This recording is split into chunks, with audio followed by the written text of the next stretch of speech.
Irmãos, presta muita atenção na palavra, porque Deus no último culto Ele nos ensinou muita coisa sobre como nós devemos prestar o nosso culto de Santa Ceia.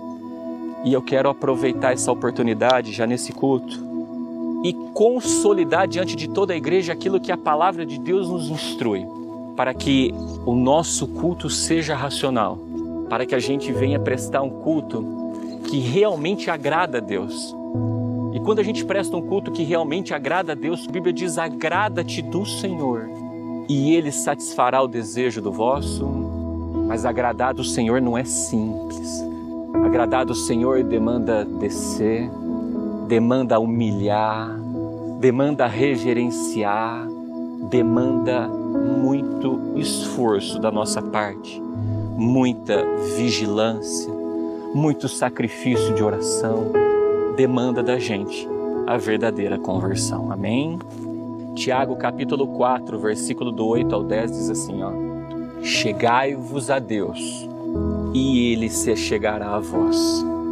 Alimpai as mãos, pecadores, e vós de duplo ânimo, purificai os corações. Senti as vossas misérias, e lamentai e chorai. Converta-se o vosso riso em pranto e o vosso gozo em tristeza.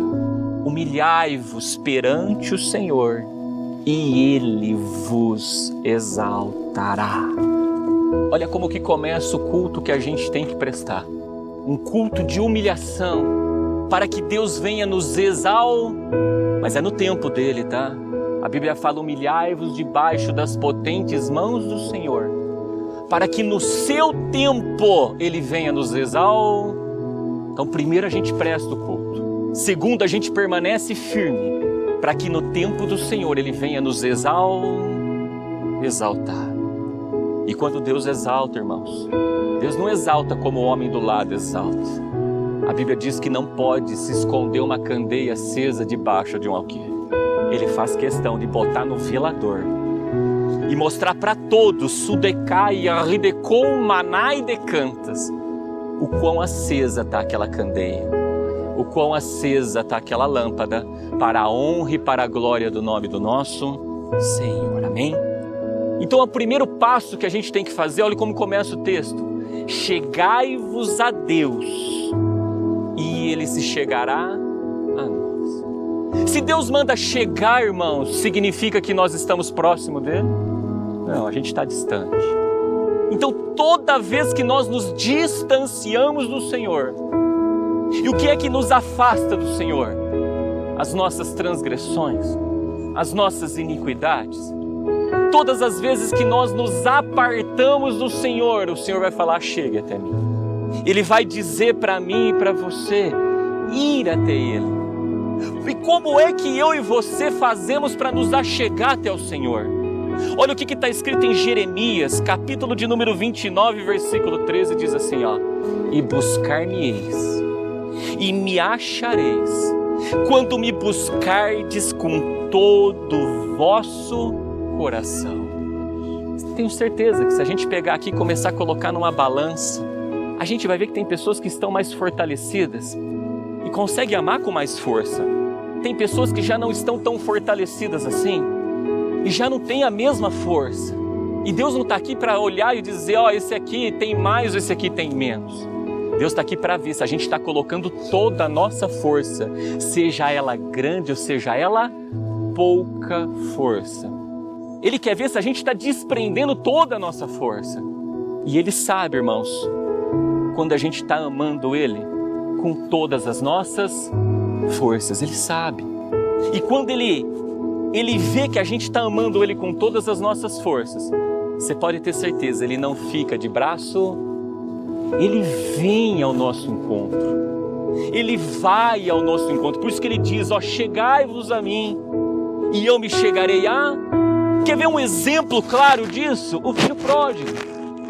Olha o que diz o texto em Lucas, capítulo 15, versículo 20, diz assim, e levantando-se, foi para o seu pai, e quando ainda estava longe, viu seu pai, e se moveu de íntima compaixão, e correndo-lhe, lançou-lhe ao pescoço, e bem Deus vê que a gente bota o nosso coração e fala: eu vou para a casa do Pai, eu vou para a presença do Pai, eu quero estar junto com o Pai. Irmãos, Ele não cruza o braço, Ele se move de íntima compaixão com as nossas vidas e voa nos nossos pescoços e nos abraça e nos leva para perto.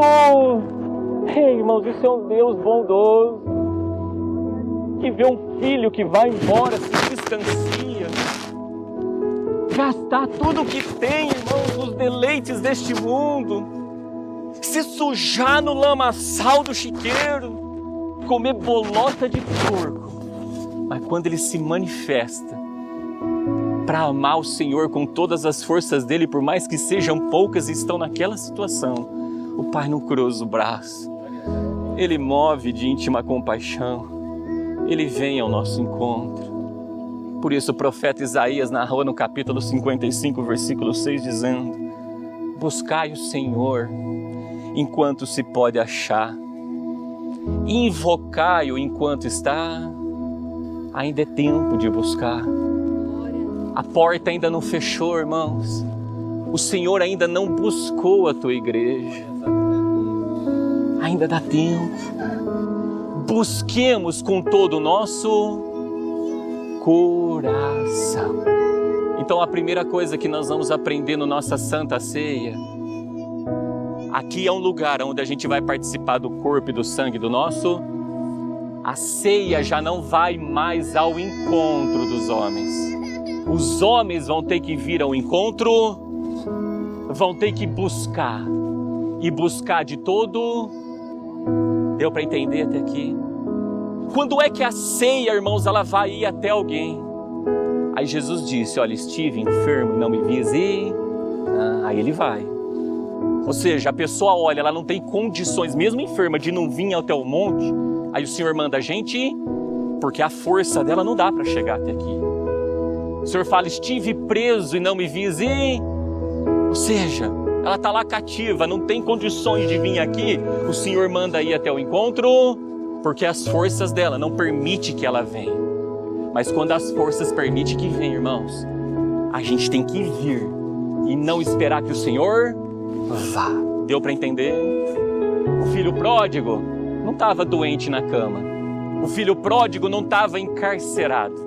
Ele estava vivendo tempos de fome na vida dele.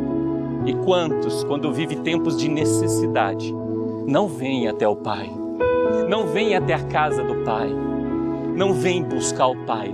A gente tem que vir buscar para a honra e para a glória do Teu nome santo.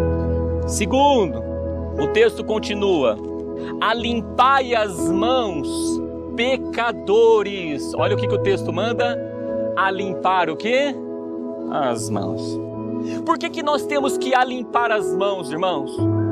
Olha o que está escrito em Isaías, capítulo 59, versículo do número 1 ao 3, diz assim, ó: eis que a mão do Senhor não está encolhida para que não possa salvar, nem agravados os ouvidos para não poder ouvir, mas as vossas iniquidades fazem separação entre vós e vosso Deus, e os vossos pecados encobrem o seu rosto de vós para que não vos ouçam. Aí ele diz: porque as vossas mãos estão contaminadas de sangue, e os vossos dedos de iniquidade. Os vossos lábios falam falsamente, e a vossa língua pronuncia perversia. Esse sangue é o sangue inocente. E por que o dedo está contaminado de iniquidade? Porque começa a fazer isso, ó. E de maneira injusta. Quer ver um exemplo, irmãos, disso? Do que foi a primeira mão que eu olho na Bíblia que estava suja de sangue inocente? A história de Caim e de Abel. Olha o que diz o texto em Gênesis capítulo 4, versículo 8. E conheceu Adão a Eva, sua mulher, e ela concebeu e deu à luz a Caim e disse: alcancei do Senhor um homem. E deu à luz mais a seu irmão Abel. E Abel foi pastor de ovelhas e Caim lavrador da terra. E aconteceu que ao cabo de dias que Caim trouxe do fruto da terra uma oferta ao Senhor. E Abel também trouxe dos primogênitos das suas ovelhas e da sua gordura. E atentou o Senhor para Abel e para a sua oferta, mas para Caim e para a sua oferta não atentou. E virou-se Caim fortemente e decaiu-lhe o semblante. E o Senhor disse a Caim: por que tirastes? E por que caiu o teu semblante? Se bem fizeres, não é certo que serás aceito. E se não fizeres bem, o pecado jaz à porta, e sobre ti será o seu desejo, mas sobre ele deves dominar. E falou Caim com seu irmão Abel, e sucedeu que, estando eles no campo, se levantou Caim contra o seu irmão Abel e o matou. Qual que é a diferença do culto de Caim para Abel? A premissa. Abel dava a premissa para Deus. Caim já não dava a premissa. Abel dava, irmão, dos primogênitos dos animais. Caim só dava dos frutos do campo, mas não dava das primícias do campo. E toda vez que você vê um irmão dando a premissa e o outro não está dando a premissa, a hora que Deus revela o culto que está acontecendo, pode reparar, a pessoa abaixa o quê? Você pode ver, não olha nos olhos. Não tem coragem de olhar nos nossos. Por isso que quando você vai fazer uma obra, não sei se já tiveram essa sensação, você vai fazer uma obra que você está dando a premissa para Deus, irmãos, a hora que você olha olho no olho, a tendência da pessoa é fazer o quê? Ela abaixa a cabeça. Ela não olha no olho, porque ela não está entregando a premissa. Aí Deus vem e se manifesta, Sudecai, Ridecum, Manai, Decantas, mostrando para Caim aquilo que ele está fazendo de errado. E ele diz: porventura, se você não fizer o que é certo, eu não vou receber. Olha que Deus bom. Tipo, você está fazendo errado? Legal, faz parte do processo. Mas chega uma hora que tem que existir uma o quê? Tem que existir uma conversão. Vamos começar a fazer o que agora então? Certo. Aí a Bíblia diz que Caim foi ter com Abel. E com certeza Abel deve ter explicado o quê? O culto que ele prestou a Deus. O modo como ele prestou o culto a Deus. Ao invés de Caim ir lá e agir como o apóstolo Paulo disse, onde ele disse: sede meus imitadores, assim como eu sou de Cristo.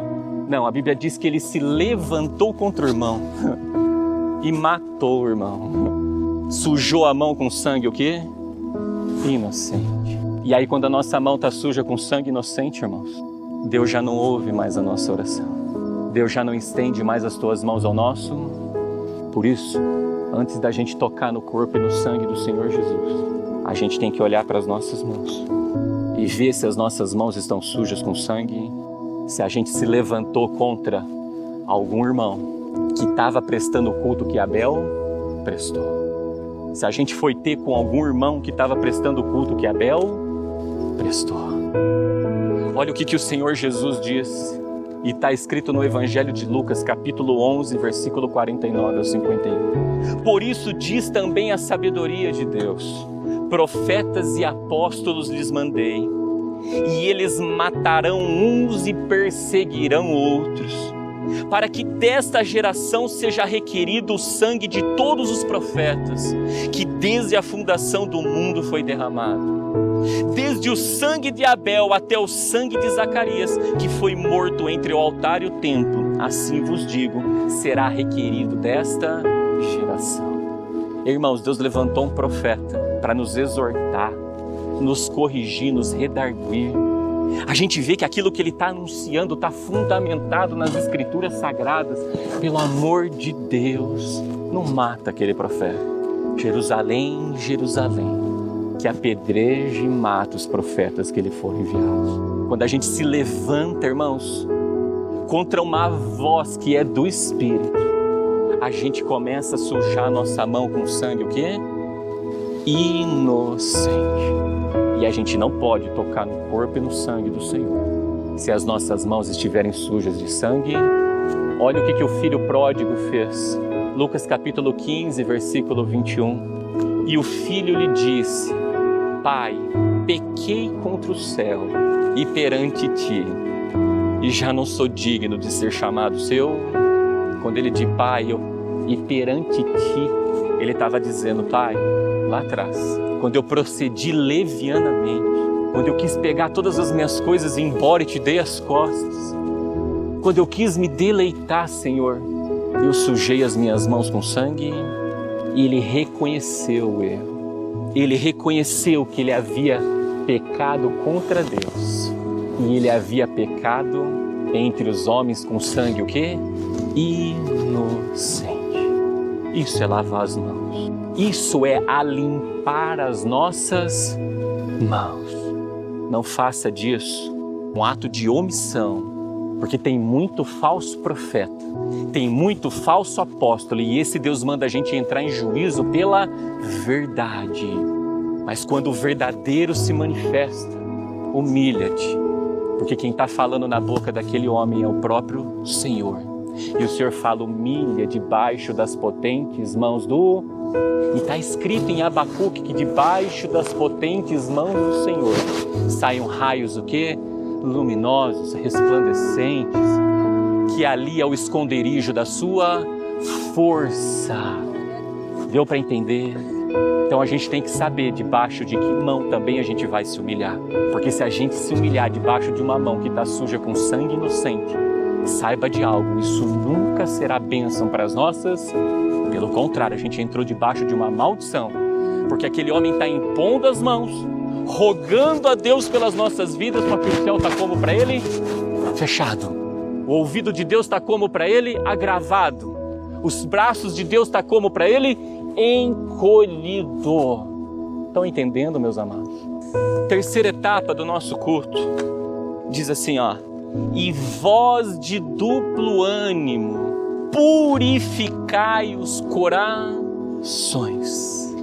O apóstolo Paulo pregou à igreja de Coríntios, irmãos, ele disse esse texto. Portanto, meus amados irmãos, sede firmes e constantes, sempre abundantes na obra do Senhor, sabendo que o vosso trabalho não é vão no Senhor.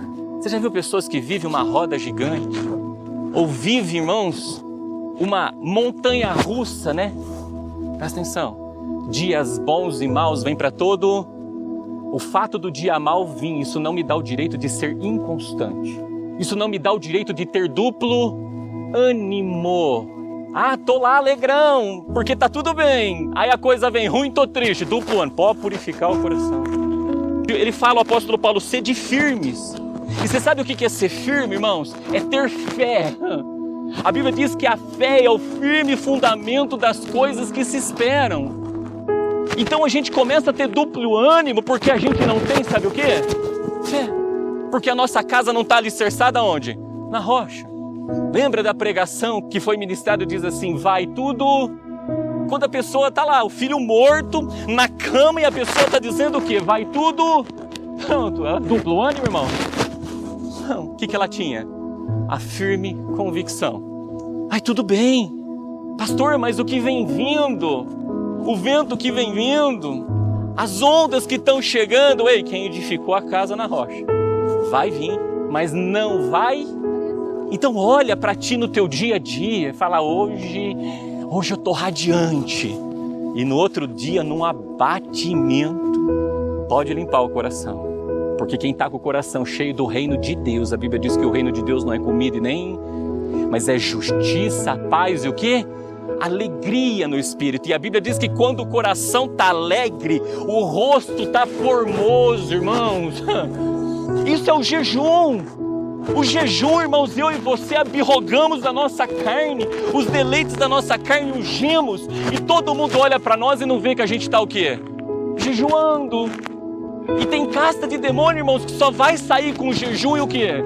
Quem está de duplo ânimo não jejua. Porque a hora que tu olha, fala, pronto, está na hora de purificar o quê? E como que eu purifico o coração? Olha o que está escrito, meus amados, em Reis. Então Elias se chegou a todo o povo e disse: até quando cocheareis em dois pensamentos, ou seja, duplo? Se o Senhor é Deus, segui-o, e se Baal, segui-o. Porém o povo nada lhe responde. Oh, irmãos, o profeta está mostrando um caminho e o outro caminho, e ninguém decide. Duplo fica cocheando em dois pensamentos. Vem aquele sopro de Baal, dizendo, já foi, está morto. E aí o que eu faço? Me abato. Ao invés de eu ficar o quê? Firme. Crendo naquele que tudo é possível, crendo naquele, irmãos, que ressuscita até mortos. Depois de quantos dias morto? Quantos? Depois de 4 dias morto. Firme convicção, falta de fé. A fé vem pelo quê? E ouvir a palavra. Quando o coração está cheio da palavra, não existe o duplo ânimo. A pessoa fica o quê? Firme. E guarda, pastor, mas a aflição veio. A Bíblia diz, tem alguém dentre vós aflito? Sabe o que a Bíblia manda a gente fazer? Ore. Não abata. Se tem uma coisa que o nosso Senhor Jesus, irmãos, o tempo todo Ele ficou falando para nós é o quê? Esforça-te e tem de bom ânimo, esforça-te e tem de bom. Ele disse, tenho-vos dito isso, para que em mim tenhais paz. No mundo tereis aflições, mas tende o que, irmãos? Bom ânimo, eu venci.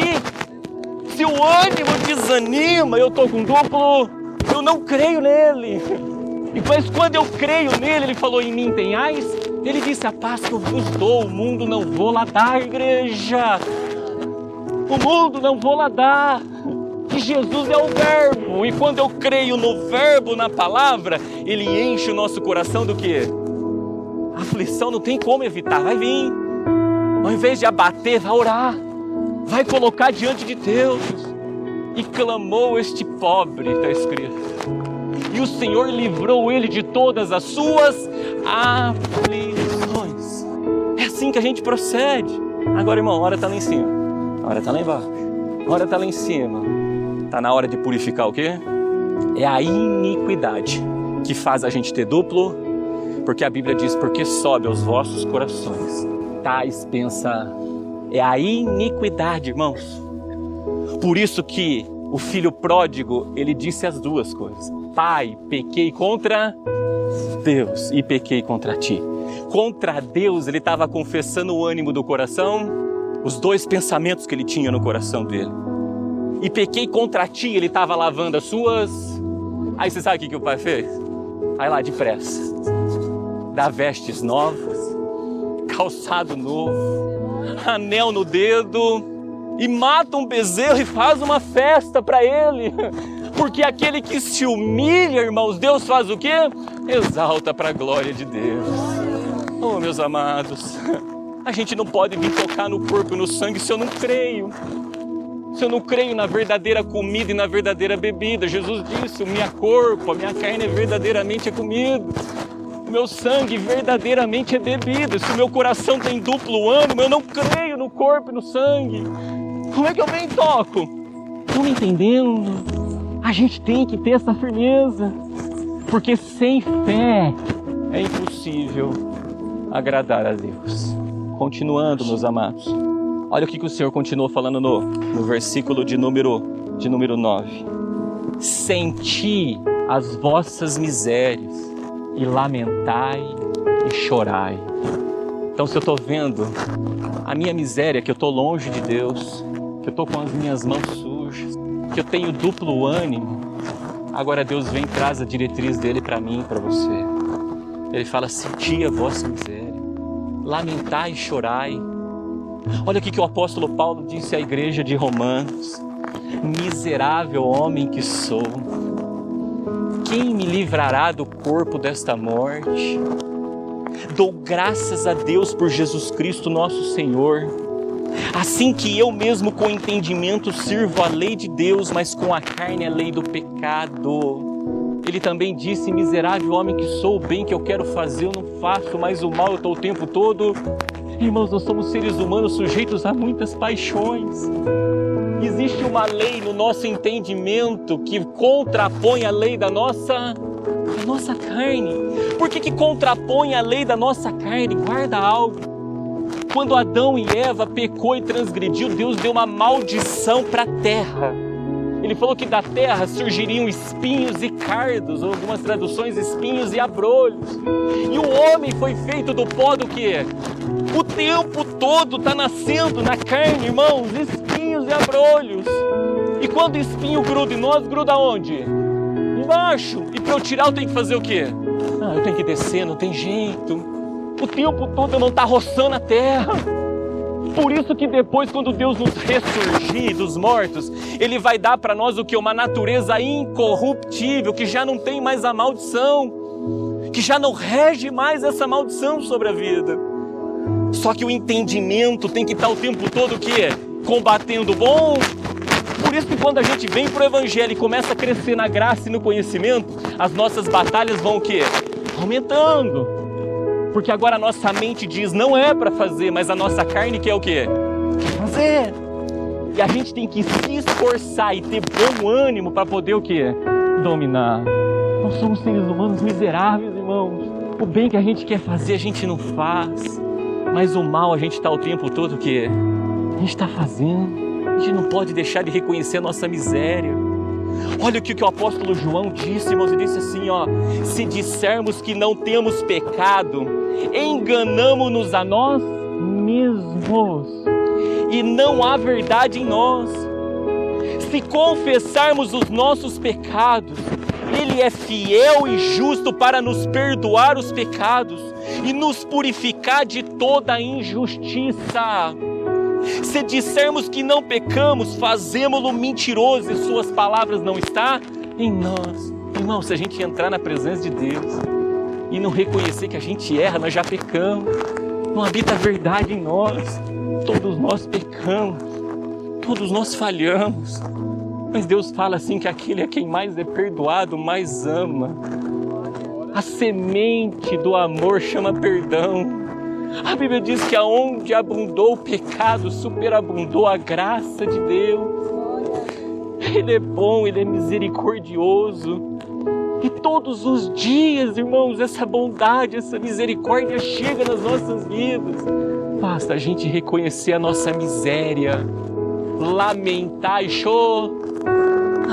chorar, é isso que a gente é. Não passamos de miseráveis. Ninguém é salvo por obras, irmãos. Nós somos salvos pela graça mediante a fé em Cristo Jesus. Ninguém é salvo por obras. Nós somos galardoados, sim. Uma fé sem obras é uma fé morta. Mas se a gente chegar diante de Deus e Deus perguntar para nós: irmão, o que você merece entrar no reino de Deus? Você fala: por quê? Senhor, eu profetizei. Em teu nome expulsei demônios. O Senhor vai falar: apartai-vos de mim, maldito, que eu não vos. Eu só mereço estar lá por causa do sangue. É o sangue, irmãos. É a graça através do sangue que abunda onde abundou o quê? O pecado. Mas não deixa de fazer obra. Não deixa de fazer o que o Senhor está mandando. Porque senão a nossa fé também é o quê? E o Senhor fala: é salvo pela graça mediante a fé. Então a premissa está na graça. Mas depois vem o exercício do quê? Da fé. Por fim, irmãos, o Senhor fala assim, ó: converta-se o vosso riso em pranto e o vosso gozo em tristeza. Por que Deus manda a gente converter o gozo em tristeza? Olha o que está escrito em 2 Coríntios capítulo 7, versículo 10. Porque a tristeza, segundo Deus, segundo quem? Deus, opera arrependimento para a salvação, da qual ninguém se arrepende. Mas a tristeza do mundo opera a morte. Existem dois tipos de tristeza: a que vem de Deus e aquela que vem do mundo. Quer ver um exemplo? Eu saí e bebi. No outro dia eu fico assim, poxa, vem aquela tristeza, né? Porque vem a ressaca. Mas a nenhum momento eu reconheço naquela tristeza que o que eu fiz estava o quê? E converto dos meus maus caminhos. Essa tristeza, irmãos, é para a morte. Mas tem aquela tristeza que vem de Deus, que Deus cobra. Se já tiver aquele choro que vem da alma, você fala: Senhor, por que eu fui fazer isso, Senhor? Por que eu fui errar nisso? Essa é a tristeza que gera o quê? Arrependimento, aonde a gente depois começa a lutar contra esse tipo de prática. Esse é o tipo de entristecimento que Deus quer de mim e de você. Não é o entristecimento que Ele quer que a gente fique triste, irmãos. Pelo contrário, o que Deus está querendo dizer é: eu quero que você sorria quando é para sorrir, mas que você chore quando é para... Porque senão é injusto. Como é que eu rio quando eu tenho que chorar? Como é que eu choro quando eu tenho que rir? Aí esse amor se torna o que? Leviano. Por isso Ele disse: converta o vosso gozo no quê? em tristeza. Aí ele continua: converta o riso em pranto. Por que ele manda converter o riso em pranto? Olha o que está escrito em Lucas capítulo 6. Ai de vós os que agora rides, porque vos lamentareis e chorareis. E a gente acabou de ler antes lá: senti as vossas misérias e lamentai e chorai. Então quando a gente ri, quando é para chorar, pronto, Deus fala: olha, pode se preparar. Daqui a pouquinho a colheita você vai lamentar e vai ter que chorar. E você sabe que choro é esse, irmãos? É onde a Bíblia diz que tem choro e ranger de... Lá é lamentação para o resto de toda a eternidade. Mas quando a gente transforma o nosso riso em pranto, irmãos, ele diz lá em Mateus 5, versículo 4, ele fala: bem-aventurados que choram, porque eles serão consolados. Quem é o Consolador? É o Espírito Santo. Em outras palavras, quando a gente chora de arrependimento, irmãos, o Espírito sobrevém às nossas vidas, e agora nós somos eleitos como filhos adotivos de Deus. E aí a gente pode declarar o que está escrito em Romanos 8: porque não recebestes o espírito de escravidão, para que outras vezes estiverdes em temor, mas recebestes o espírito de adoção de filhos, pelo qual chamamos Abba Pai. Abba, irmão, significa meu. Abba significa querido. Abba Pai significa papai. Isso é conduta de intimidade com Deus. Oh, meus amados, tô com a mão suja, tô com duplo ânimo, tô distante de Deus. Vamos transformar o nosso gozo em tristeza. Vamos transformar o nosso riso em pranto, porque o que vai vir sobre a nossa vida é o Espírito de... E aí a gente se torna filho de Deus. E uma vez filho de Deus, irmãos, nós somos participantes de todas as promessas do Senhor.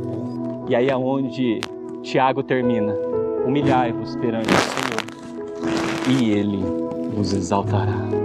Esse é o culto racional, para que a gente receba da parte do Senhor no seu tempo a exaltar. E quando Deus exalta, irmãos, Ele exalta sobremodo. Ele exalta de tal forma que já não vem mais choro, não tem mais tristeza, não tem mais enfermidade. Ele se torna a nossa luz o tempo todo. A Bíblia diz que aquilo que Ele tem reservado não chegou aos olhos, não desceu ao coração. A gente não tem noção. O apóstolo Paulo, esse que reconheceu sua miséria, ele foi arrebatado até o terceiro céu. E ele disse que o que ele viu era algo inefável. Algo inefável, irmãos, é algo que ele não consegue descrever no papel. Ele não consegue expressar com palavras aquilo que Deus tem reservado para aqueles que os amam. Inefável. Esse é o nível de exaltação da parte do Senhor. Amém.